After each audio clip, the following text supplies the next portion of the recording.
Hello everyone, எல்லாரும் எப்படி இருக்கீங்க? நல்லா இருக்கீங்களா? Spread love because love is God. இன்னைக்கு நம்ம செய்ய போகிறது ஒரு செட்டிநாடு ஸ்பெஷல். அதாவது நம்ம எண்ணெய் கத்திரிக்காய் புளிக்குழம்பு தான் செய்ய போகிறோம். எண்ணெய் கத்திரிக்காய்ங்கிறது நல்லெண்ணெயில் செய்வாங்க. கத்திரிக்காய் சின்ன சின்ன கத்திரிக்காயை முழுசாக நாளாக நறுக்கி போட்டு செய்வது அது ரொம்ப டேஸ்ட்டாக இருக்கும். கத்திரிக்காய் பிடிக்காத குழந்தைங்க கூட எண்ணெய் கத்திரிக்காய் குழம்பு செஞ்சு கொடுத்தா சாப்பிடுவாங்க. அதை தான் நம்ம இன்றைக்கி செய்ய போகிறோம். அதுக்கு நான் ஒரு 3 டேபிள் ஸ்பூன், இதில் நல்லெண்ணெயில் தான் செய்யணும். நான் 3 டேபிள் ஸ்பூன் நல்லெண்ணெய் இப்போ கடாயில் ஊற்றிருக்கேன். மற்ற எண்ணெயை விட நல்லெண்ணெய் தான் வெரி டேஸ்ட்டாக இருக்கும். ஸோ நம்ம நல்லெண்ணெயில் தான் இது செய்ய போகிறோம். அதுக்கு கொஞ்சம் எண்ணெய் கூட தான் விடணும், கம்மியாக விட்டால் நல்லா இருக்காது. ஸோ அதுக்கு பேரே எண்ணெய் கத்திரிக்காதுன்னு எண்ணெயிலே வதங்கணும். இப்போ அந்த எண்ணெயில் வந்து நான் ஒரு நிறைய பெரிய ஸ்பூன் சோம்பு போட்டுக்கிறேன். சோம்பும் வெந்தயமும் தான் இதுக்கு தாளிக்கணும். புளிக்குழம்புனாலே சோம்பு வெந்தயம் தான் தாளிப்பாங்க. அதனால் சோம்பும் வெந்தயமும் போட்டு தாளிப்பேன். சோம்பு போட்டாச்சு. இப்போ நான் வெந்தயமும் போட்டுட்டேன். ஸோ ஒரு டேபிள் ஸ்பூன் சோம்பு, 1/2 டேபிள் ஸ்பூன் வெந்தயம் போட்டிருக்கேன். இதுக்கு வந்து கொஞ்சம் தாளிப்பு நல்லா போட்டால் தான் நல்லா வாசமாக நல்லாயிருக்கும். ஸோ அதை போட்டுட்டு அது பொரிஞ்சோன்னு இப்போ நம்ம வந்து அதே மாதிரி எண்ணெய் கத்திரிக்காய் குழம்புக்கு மெயினாக வந்து 2-3 இது இம்பார்ட்டன்ட். அதில் வந்து சின்ன சின்ன நல்ல பிஞ்சு கத்திரிக்காயை எடுத்துக்கணும். அதே மாதிரி பூண்டு நிறைய போடணும். வெங்காயம் வந்து சின்ன வெங்காயம் தான் போடணும். ஸோ நான் இப்போ ஒரு 10-12 பல் சின்ன வெங்காயம், ஒரு 10 பூண்டு ஒரு சில தட்டிட்டு ஒரு சேர்த்துட்டேன். இப்போ இதெல்லாம் போட்டாச்சு. ஒரு 3 பச்சை மிளகாய் இதெல்லாம் போட்டிருக்கேன். இப்போ நான் வந்து கத்திரிக்காயில் நல்லா இந்த இதை கட் பண்ணக்கூடாது, காம்பு வரைக்கும் ஃபுல்லாக கட் பண்ணிடக்கூடாது. கத்திரிக்காயை நாளாக கீறிட்டு இப்போ அதில் வந்து இப்போ வந்து நான் கத்திரிக்காயில் ஸ்டவ் பண்ணியிருக்கிறது வந்து நிலக்கடலை, கொப்பரை தேங்காய், எள்ளு, வரமிளகா, கசகசா இதெல்லாம் நல்லா வறுத்துட்டு அரைச்சிட்டு நான் இந்த பொடியை வந்து நடுவில் ஸ்டஃப் பண்ணி வச்சுருக்கேன் கத்திரிக்காய்க்கு நடுவில். இப்போ அதை தான் போட்டேன். இப்போ போட்டுட்டு நம்ம நல்லா வதக்கணும்.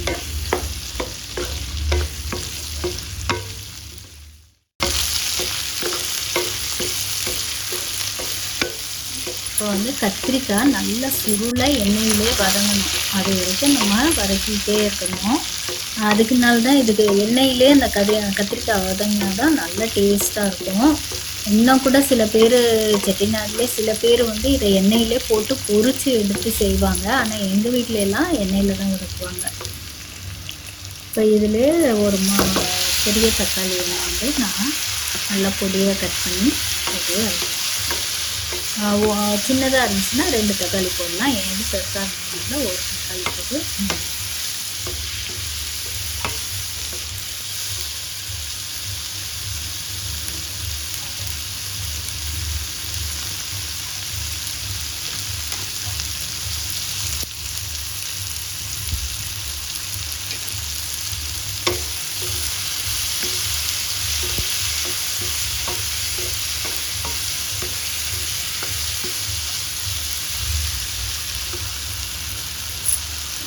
இப்போ அதில் மஞ்சத்தூள்,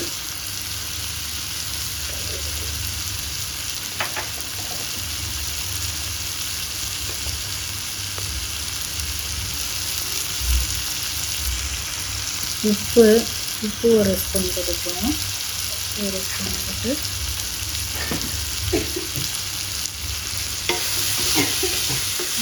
இதை நல்லா வதக்கணும்.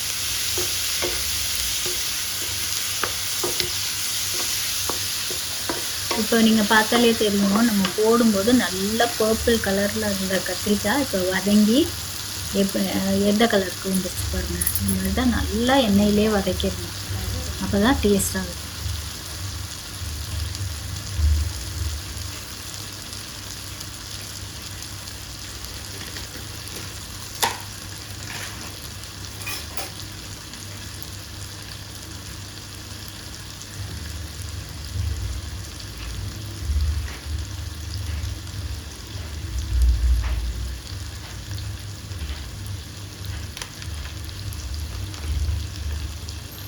இப்போ இதுலேயே வந்து குழம்பு மிளகாத்தூள், நான் வந்து புளிக்குழம்பு மிளகாத்தூள் தான் போட்டிருக்கேன். பாபாஸ் புளிக்குழம்பு இது ஃபிஷ் கறி பவுடர் அதுதான் நான் 2 ஸ்பூன் போட்டிருக்கேன். இப்போ நீங்கள் என்ன மிளகாத்தூள் அரைச்சி வச்சுருக்கீங்களோ அதை போடுங்க.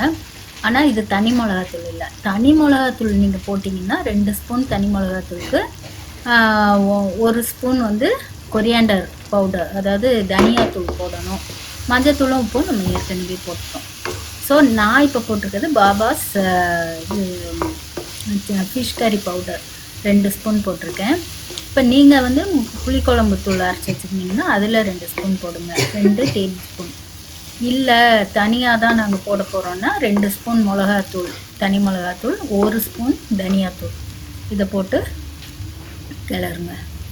இப்போ நான் வந்து இதோட 1 ஸ்பூன் புளி பேஸ்ட்டு போடுறேன். புளி பேஸ்ட்டும் போட்டு என்கிட்ட பேஸ்ட்டாக தான் இருக்கிறதுனால நான் திக்காக பேஸ்ட்டாக போடுறேன். இப்போ நீங்கள் புளின்னா ஒரு நெல்லிக்காய் அளவு புளியை எடுத்து கரைச்சி வச்சு அந்த கரைச்ச தண்ணியை போய் ஊற்றிடுங்க. ஊற்றி நல்லா கிளறி விடுங்க.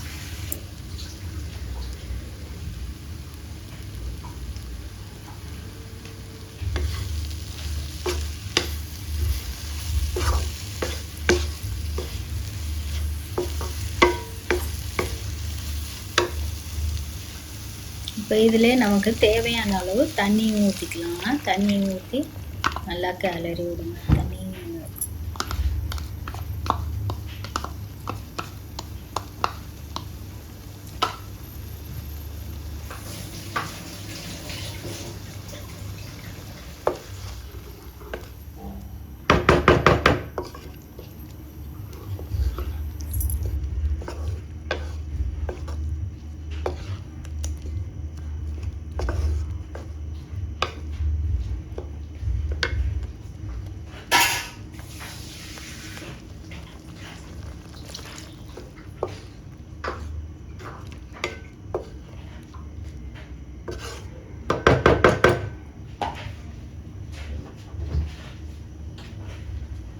இப்போ நான் வந்து புளிக்குழம்பு வந்து திக்காக தான் வைப்பேன். அதுதான் எங்கள் வீட்டில் வைக்கிற ஸ்டைலு எப்போதுமே. அதனால நான் கொஞ்சம் தான் தண்ணி ஊற்றிருக்கேன். இது நல்லா வற்றுற வரைக்கும் இதை நல்லா கிளறி கொதிக்க விட்டு வற்றி நல்லா திக்காக வந்தோன்னு நான் இறக்கிடுவேன். இப்போ நீங்கள் வந்து உங்களுக்கு தண்ணியாக குழம்பு மாதிரி வேணும்னா இன்னும் கூட கொஞ்சம் தண்ணி ஊற்றி கொதிக்க வைங்க.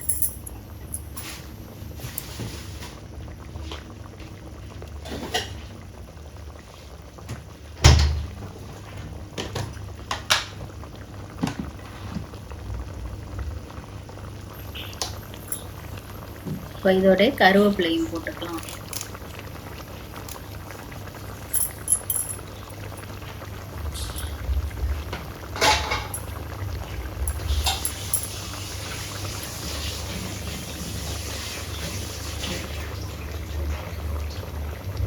அவ்வளோதான். இது நல்லா கொதித்து வற்றணும். மூடி நல்லா எண்ணெய் கக்கி வர வரைக்கும் கொதிக்க விட வேண்டியது.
இப்போ பாருங்கள், நல்லா திக்காக கொதித்து வத்திருச்சு குழம்பு.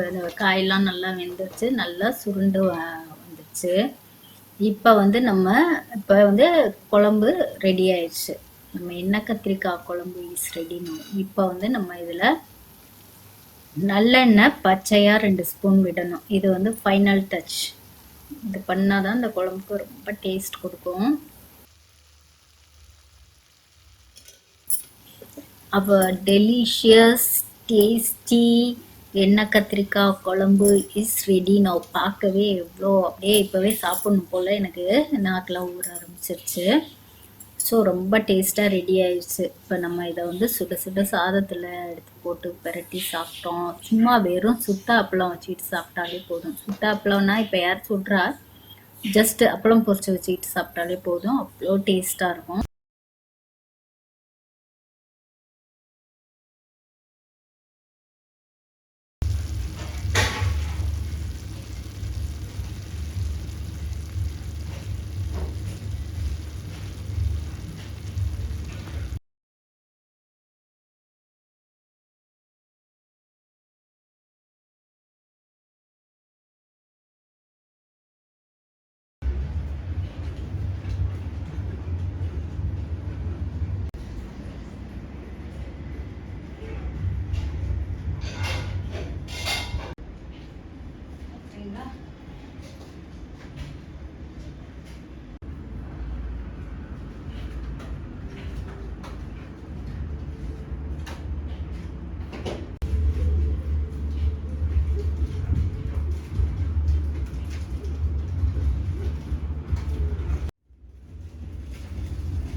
இப்போ எண்ணெய் கத்திரிக்காய் குழம்பு ரெடி ஆயிடுச்சு. சூப்பராக இருக்குது. நான் டேஸ்ட் பண்ணி பார்த்துட்டேன். இப்போ இதுக்கு நம்ம சைட் டிஷ்ஷாக வந்து முருங்கைக்கீரை பொரியல் தான் பண்ண போகிறோம். முருங்கைக்கீரை பொரியல் எப்படி பண்ணலான்னு வாங்க பார்க்கலாம். இப்போ எண்ணெய் கத்திரிக்காய் குழம்பு செஞ்சோம். அதுக்கு ஏற்ற சூட்டபிளான ஒரு சைட் டிஷ் தான் இன்றைக்கி செய்ய போகிறோம். அது வந்து முருங்கைக்கீரை பெரட்டல், தோட்டல்னு சொல்லுவாங்க, பெரட்டல் பொரியல் எப்படி வேணாலும் சொல்லலாம். முருங்கைக்கீரை தான் சைட் டிஷ்ஷாக செய்ய போகிறோம். இப்போ வந்து ஒரு கடாயை அடுப்பில் வச்சு சூடானதும் நான் 1 ஸ்பூன் எண்ணெய் விட்டுருக்கேன். அதில் 1 ஸ்பூன் கடுகு பொரியணும். கடுகு மட்டும் நல்லா பொரிஞ்சோன்னே தான் நீங்கள் உளுத்தம்பருப்பு போடணும், இல்லைன்னா அது not good for health. So wait பண்ணுவோம், நல்லா பொரியட்டும். இப்போ கடுகு பொரிஞ்சோன்னா நம்ம இதில்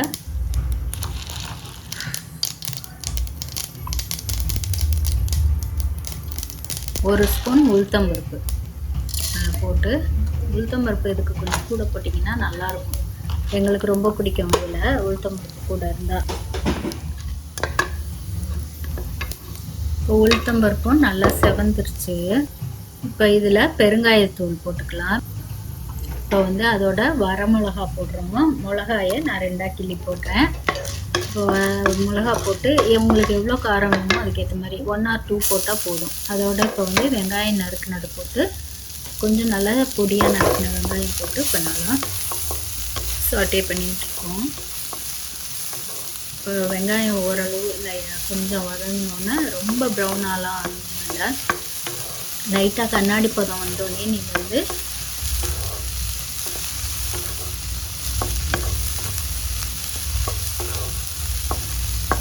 இப்போ நம்ம வந்து கழுவி நல்லா சுத்தமாக கழுவி வச்சுருக்க கீரையை இப்போ இதில் போட்டு நல்லா வதக்கணும்.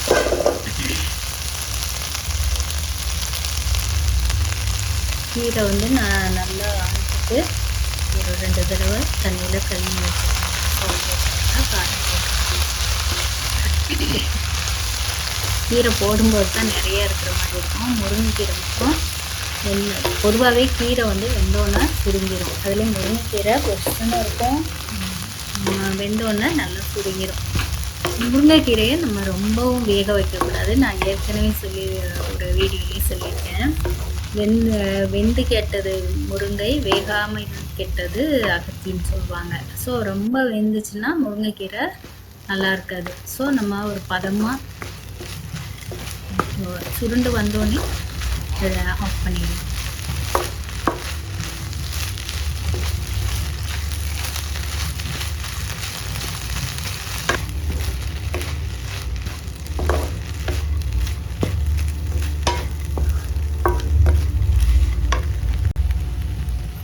இதில் வந்து சால்ட்டு ஒரு அரை ஸ்பூன் கிட்ட போடுறோம். சால்ட் போட்டு கிளறிடலாம்.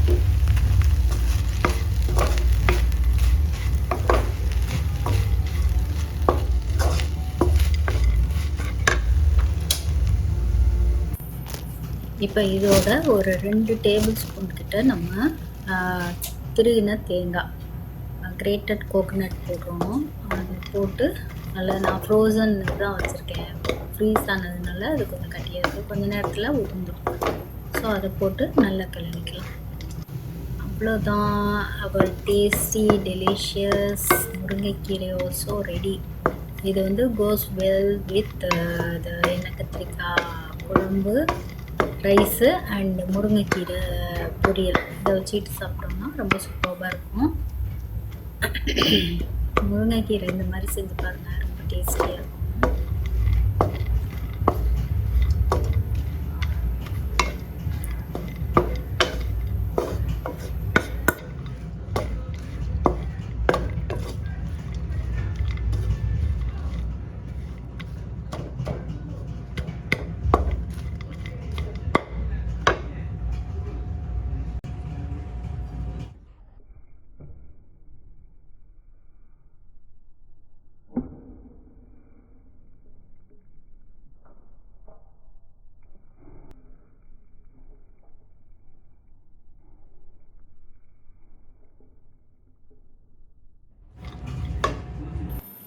Healthy முருங்கைக்கீரை பொரியல் also ready now.